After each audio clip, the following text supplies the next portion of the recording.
என்ன பிரச்சனை?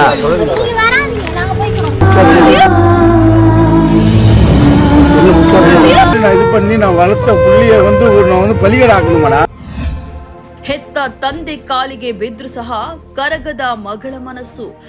ಬಿಟ್ಟು ಹೋಗ್ಬೇಡ ಮಗಳೇ ಎಂದ ಅಪ್ಪ. ನಿನ್ನ ಕಾಲಿಗೆ ಬೀಳ್ತೀನಿ ಹೋಗ್ಬೇಡಮ್ಮ. ಲವರ್ ಜೊತೆ ಪರಾರಿ ಆಗ್ತಾ ಇದ್ದ ಮಗಳ ಕಾಲಿಗೆ ಬಿದ್ದು ಅಂಗಲಾಚಿದ ತಂದೆ.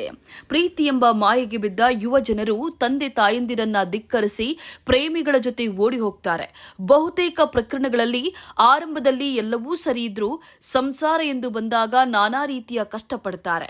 ಕಳೆದ 2 ದಿನಗಳ ಹಿಂದೆ ಈ ಘಟನೆ ಚೆನ್ನೈನಲ್ಲಿ ನಡೆದಿದ್ದು, ಅವರ ಅಪ್ಪ ಅವನು ಸರಿಯಿಲ್ಲ, ನಿನ್ನ ದುಡಿಮೆ ಮೇಲೆ ಬದುಕ್ತಿದ್ದಾನೆ, ನಿನ್ನ ಸುಖವಾಗಿ ನೋಡಿಕೊಳ್ಳಲ್ಲ, ಕಾಲಿಗೆ ಬೇಕಾದ್ರೂ ಬೀಳ್ತೇನೆ, ಹೋಗ್ಬೇಡಮ್ಮ ಎಂದು ಲವರ್ ಜೊತೆ ಪರಾರಿ ಆಗ್ತಿದ್ದ ಮಗಳಿಗೆ ಅಸಹಾಯಕ ತಂದೆಯೋರ್ವ ಅಂಗಲಾಚುತ್ತಿರುವ ಪರಿ.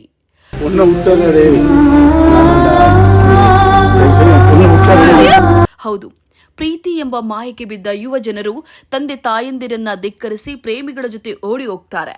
ಬಹುತೇಕ ಪ್ರಕರಣಗಳಲ್ಲಿ ಆರಂಭದಲ್ಲಿ ಎಲ್ಲವೂ ಸರಿ ಇದ್ರೂ ಸಂಸಾರ ಅಂತ ಬಂದಾಗ ನಾನಾ ರೀತಿಯ ಕಷ್ಟಪಡ್ತಾರೆ. ಆ ಕಷ್ಟಗಳನ್ನ ಸಮರ್ಥವಾಗಿ ಎದುರಿಸಿದವರು ಸಕ್ಸಸ್ಫುಲ್ ಜೋಡಿ ಆದ್ರೆ, ಆ ಕಷ್ಟಗಳನ್ನ ಎದುರಿಸಲಾಗದೆ ಕೆಲವರು ದೂರ ಆಗ್ತಾರೆ.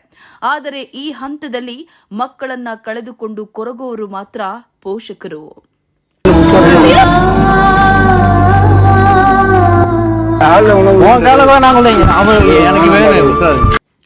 ಅಂತಹದ್ದೇ ಒಂದು ವಿದ್ರಾವಕ ಘಟನೆ ತಮಿಳುನಾಡಿನಲ್ಲಿ ನಡೆದಿದ್ದು, ಪ್ರಿಯಕರನೊಂದಿಗೆ ಓಡಿ ಹೋಗಲು ಮುಂದಾದ ಮಗಳ ಕಾಲಿಗೆ ಬಿದ್ದು ನಮ್ಮನ್ನ ಬಿಟ್ಟು ಹೋಗಬೇಡ ಮಗಳೇ ಎಂದು ತಂದೆಯೋರ್ವ ಗೋಗರೆದಿದ್ದಾರೆ. ಯುವತಿಯೊಬ್ಬಳು ನಡುರಾತ್ರಿಯಲ್ಲಿ ಪ್ರಿಯಕರನೊಂದಿಗೆ ಓಡಿ ಹೋಗಲು ಯತ್ನಿಸಿದ್ದಾಳೆ.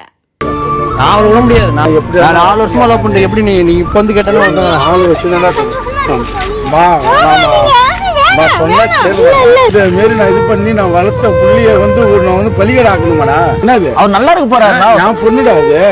நாங்க தானே முடிவு பண்ணணும். ಆ ಸಂದರ್ಭದಲ್ಲಿ ಅಸಹಾಯಕ ತಂದೆ ಮಗಳ ಕಾಲಿಗೆ ಬಿದ್ದು ದಯವಿಟ್ಟು ನಮ್ಮನ್ನ ಬಿಟ್ಟು ಹೋಗಬೇಡ ಮಗಳೇ ಎಂದು ಗೋಗರೆದಿದ್ದಾರೆ. ಇಲ್ಲಿ ಅಪ್ಪ ತನಗೆ ಮಗಳು ಬೇಕೆಂದು ಬಯಸಿದ್ರೆ, ಮಗಳು ಮಾತ್ರ ಹೆತ್ತು ಹೊತ್ತು ಸಾಕಿ ಸಲಹಿದ ತಂದೆ ತಾಯಿಯನ್ನೇ ಬಿಟ್ಟು ಪ್ರಿಯಕರನೊಂದಿಗೆ ಓಡಿ ಹೋಗಲು ಮುಂದಾಗಿದ್ದಾಳೆ. ಈ ನಾಟಕೀಯ ದೃಶ್ಯ ಇದೀಗ ಸೋಷಿಯಲ್ ಮೀಡಿಯಾದಲ್ಲಿ ವೈರಲ್ ಆಗ್ತಾ ಇದೆ. ಮಗಳು ತನ್ನ ಗೆಳೆಯನೊಂದಿಗೆ ನಡುರಾತ್ರಿ ಓಡಿ ಹೋಗಲು ಯತ್ನಿಸಿದಾಗ ಕಣ್ಣೀರಿಡುತ್ತಾ ಆಕೆಯ ಹಿಂದೆಯೇ ಬಂದ ತಂದೆ ಮಗಳ ಕಾಲಿಗೆ ಬಿದ್ದು ನಮ್ಮನ್ನ ಬಿಟ್ಟು ಹೋಗಬೇಡ ಮಗಳೇ ಎಂದು ಬೇಡಿಕೊಂಡಿದ್ದಾರೆ. ಈ ಮನ ಕಲುಕುವ ದೃಶ್ಯವನ್ನ ಕಂಡು ನೆಟ್ಟಿಗರು ಭಾವುಕರಾಗಿದ್ದಾರೆ. ಇಷ್ಟಕ್ಕೂ ಇದು ನೈಜ ಘಟನೆಯೋ ಅಥವಾ ಸ್ಕ್ರಿಪ್ಟೆಡ್ ವಿಡಿಯೋನಾ ಎಂದು ಕೆಲವರು ಪ್ರಶ್ನೆಗಳನ್ನ ಎತ್ತಿದ್ದು, ಇದಕ್ಕೆ ಉತ್ತರ ಇದೊಂದು ಸ್ಕ್ರಿಪ್ಟೆಡ್ ವಿಡಿಯೋ ಎಂದು ಸಾಬೀತಾಗಿದೆ. ಹೌದು, ತಮಿಳುನಾಡಿನಲ್ಲಿ ನಡೆದ ಘಟನೆಯ ಈ ವಿಡಿಯೋವನ್ನ ಪರಿಶೀಲಿಸಿದಾಗ ಇದು ನೈಜ ಘಟನೆಯಲ್ಲ, ಬದಲಿಗೆ ಇದೊಂದು ಶಾರ್ಟ್ ಫಿಲ್ಮ್ ಎಂಬುದು ತಿಳಿದು ಬಂದಿದೆ. ಈ ಕುರಿತ ವಿಡಿಯೋವನ್ನ ಎಕ್ಸ್ ಖಾತೆಯಲ್ಲಿ ಶೇರ್ ಮಾಡಲಾಗಿದೆ. ಮಾರ್ಚ್ 22ರಂದು ಶೇರ್ ಮಾಡಲಾದ ಈ ವಿಡಿಯೋ ಹಲವಾರು ಕಾಮೆಂಟ್ಸ್ಗಳನ್ನ ಪಡೆದುಕೊಂಡಿದೆ. ಒಬ್ಬ ಬಳಕೆದಾರರು ಇದು ನಿಜವಲ್ಲ, ಕಿರುಚಿತ್ರವಾಗಿದೆ ಎಂಬ ಕಾಮೆಂಟ್ ಅನ್ನು ಬರೆದುಕೊಂಡಿದ್ದಾರೆ. ಇನ್ನೊಬ್ಬ ಬಳಕೆದಾರರು ಸಾಕಿ ಸಲುಹಿದ ತಂದೆ ತಾಯಿಯೇ ಬೇಡವಾದ್ರೆ ಎಂಬ ಕಾಮೆಂಟ್ ಅನ್ನ ಬರೆದುಕೊಂಡಿದ್ದಾರೆ. ಮತ್ತೊಬ್ಬ ಬಳಕೆದಾರರು ಇದು ಸ್ಕ್ರಿಪ್ಟೆಡ್ ವಿಡಿಯೋ ಎಂದು ಹೇಳಿದ್ದಾರೆ. ನ್ಯೂಸ್ ಡೆಸ್ಕ್, ವಿ2 ನ್ಯೂಸ್, ಬೆಂಗಳೂರು.